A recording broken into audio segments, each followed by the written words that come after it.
نحمده ونصلي على رسوله الكريم اما بعد فاعوذ بالله من الشیطان الرجیم بسم اللہ الرحمن الرحیم ربی اشرح لی صدری ویسر لی امری واحلل عقدۃ من لسانی یفقهوا قولی اللہم فقہنا فی الدین اللہم انا نسألک علما نافعا وعملا متقبلا ورزقا طیبا۔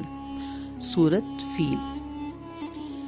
أَلَمْ تَرَ كَيْفَ فَعَلَ رَبُّكَ بِأَصْحَابِ الْفِيلِ، کیا نہیں آپ نے دیکھا کیا کیا آپ کے رب نے ہاتھی والوں کے ساتھ؟ أَلَمْ نَجْعَلْ كَيْدَهُمْ فِي تَضْلِيلٍ، کیا نہیں اس نے کر دیا تھا ان کی چالوں کو بیکار؟ وَأَرْسَلَ عَلَيْهِمْ طَائِرًا أَبَابِيلَ، اور اس نے بھیجے ان پر پرندے جھنڈ کے جھنڈ۔ ترمیہم بحجارۃ من سجیل، وہ پھینکتے تھے ان پر کنگرنگ مطلب پتھروں کی۔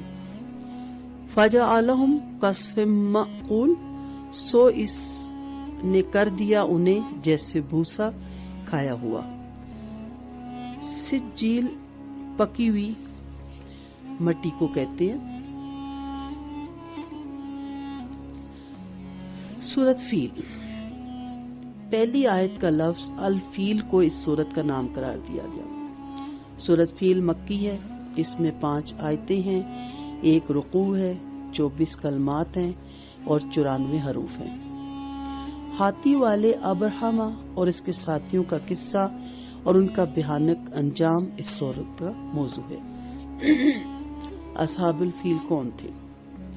حبشہ کے بادشاہ کی طرف سے یمن میں ابرہما نامی ایک شخص گورنر تھا۔ اس نے یمن کے دارالحکومت صنعا میں ایک بہت بڑا گرجا تعمیر کیا۔ اس کا مقصد تھا کہ لوگ عبادت اور حج اور عمرے کے لیے خانہ کعبہ جانے کے بجائے یہاں آئیں۔ اہل مکہ اور عرب کے دیگر قبائلوں کو یہ بات سخت ناگوار گزری، چنانچہ ان میں سے ایک شخص نے ابرہا کے بنائے ہوئے عبادت خانے کو پلیدی اور گندگی سے آلودہ کر دیا۔ ابرہا کو جب یہ اطلاع ملی کہ اس کے بنائے ہوئے گرجے کو کسی نے نجاست سے آلودہ کر دیا تو اس نے خانہ کعبہ کو گرانے کا عزم کر لیا اور ایک لشکر جرار لے کر مکہ پر حملہ آور ہوا۔ اس کے لشکر میں بہت سے ہاتھی بھی تھے، اسی وجہ سے ان کو اصحاب الفیل ہاتھی والے کہا جاتا ہے۔ مکہ کے قریب پہنچ کر ابرہا نے مکہ کے سردار نبی کریم صلی اللہ علیہ وسلم کے دادا عبد المطلب کے اونٹوں پر قبضہ کر لیا۔ عبد المطلب نے ابرہا سے کہا کہ آپ کے لشکر نے جو اونٹ پکڑے ہیں وہ میرے ہیں، لہٰذا ان کو واپس کیا جائے۔ باقی رہا خانہ کعبہ کا مسئلہ، جس کو گرانے کے لیے تو آیا ہے، وہ تیرا معاملہ اللہ کے ساتھ ہے۔ خانہ کعبہ اللہ کا گھر ہے، وہی اس کا محافظ ہے، وہ خود اس کو بچا لے گا۔ پھر عبد المطلب نے کعبہ کے دروازے کا کنڈا پکڑ کر ان الفاظ میں دعا کی: یا الہی، ہر بندہ اپنے گھر کی حفاظت کرتا ہے، تو بھی اپنے گھر کی حفاظت فرما۔ کل ان کی صلیب اور ان کی تدبیر تیری تدبیر کے مقابلے پر غالب نہ آنے پائے۔ اللہ تعالیٰ نے ان کی چالوں کو بیکار کر دیا۔ ابرہما عظیم الشان لشکر لے کر خانہ کعبہ کو ڈھانے کے لیے جس مذموم اور ناپاک ارادے کے ساتھ آیا تھا، اللہ تعالیٰ نے اس کو بری طرح ناکام اور نامراد کر دیا۔ ابرہا کی چال فقط یہی نہیں تھی کہ خانہ کعبہ کو گرا دے اور لوگوں کی توجہ اپنے گرجے کی طرف مبذول کروا دے، بلکہ وہ تمام تر تجارتی، معاشی، معاشرتی اور سیاسی فائدے بھی حاصل کرنا چاہتا تھا جو خانہ کعبہ کی وجہ سے قریش مکہ کو حاصل تھا۔ لیکن اللہ تعالیٰ نے اس کی چال کو ناکام بنا دیا اور اس کو لینے کے دینے پڑ گئے۔ اللہ تعالیٰ نے غول در غول پرندے بھیجے۔ جب ابرہا کا لشکر خانہ کعبہ کو ڈھانے کے ارادے سے مکے میں داخل ہونے کے لیے آگے بڑھا تو اس کے لشکر کا خاص ہاتھی، جس کا نام محمود تھا، اچانک بیٹھ گیا۔ ہاتھی والوں نے اس کو اٹھانا چاہا لیکن وہ اپنی جگہ سے نہ ہلا۔ اس کو بڑے بڑے آئینی تیروں سے مارا گیا، اس کی ناک میں لوہے کا انکرا ڈالا گیا، یہاں تک کہ وہ زخمی ہو گیا مگر اپنی جگہ سے نہ ہلا۔ اسے جنوب، شمال اور مشرق کی طرف موڑ کر چلانے کی کوشش کی جاتی تو وہ دوڑنے لگتا، جب مکہ کی طرف موڑا جاتا تو فوراً بیٹھ جاتا اور کسی طرح آگے بڑھنے کے لیے تیار نہ ہوتا۔ اتنے میں پرندوں کے جھنڈ اپنی چونچوں اور پنجوں میں کنکریاں لیے ہوئے آئے اور انہوں نے اس لشکر پر ان کنکریوں کی بارش کر دی۔ ابابیل کیا تھے؟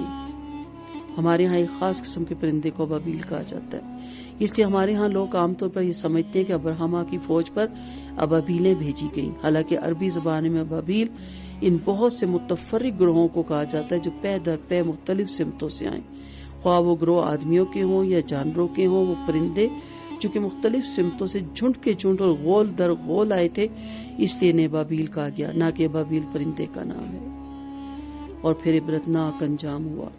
ابرہما اور اس کا لشکر جب خانہ کعبہ کو گرانے کے لیے آگے بڑھا اور محشر وادی میں پہنچا تو پرندوں کے جھنڈ نے انہیں گھیر لیا۔ ہر پرندے کے ساتھ 3 کنکریاں تھیں، 2 اس کے پنجوں میں اور 1 چونچ میں۔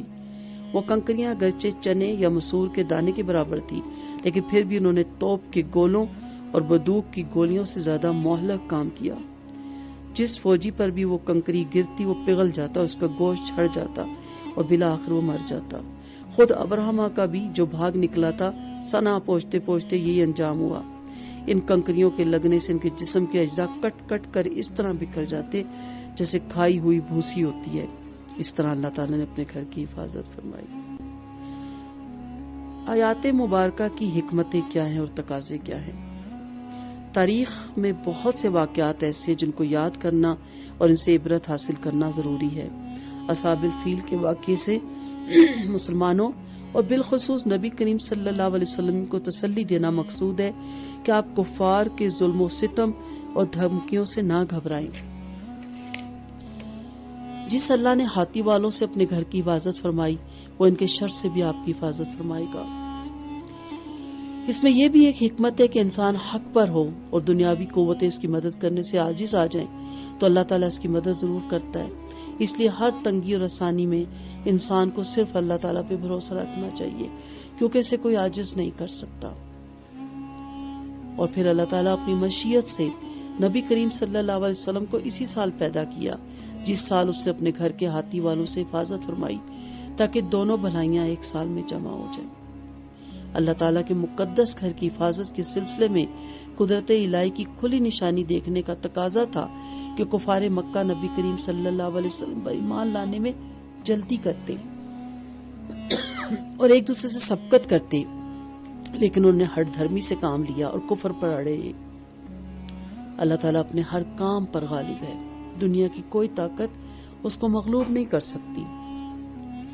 مقدس مقامات کے متعلق عالمی صلیبی اور سیاوانی طاقتوں کے حرص اور طمع اور مکر و فریب کی ناپاک تدبیریں مخفی اور پوشیدہ نہیں، لیکن اصحاب فیل کا واقعہ یہ حقیقت واضح کرتا ہے کہ جس اللہ تعالیٰ نے ابرہما اور اس کے لشکر سے اپنے گھر کی حفاظت فرمائی تھی، وہ اب بھی اپنے گھروں مسجد اقصی، مسجد قرطبہ کی حفاظت پر قادر ہے۔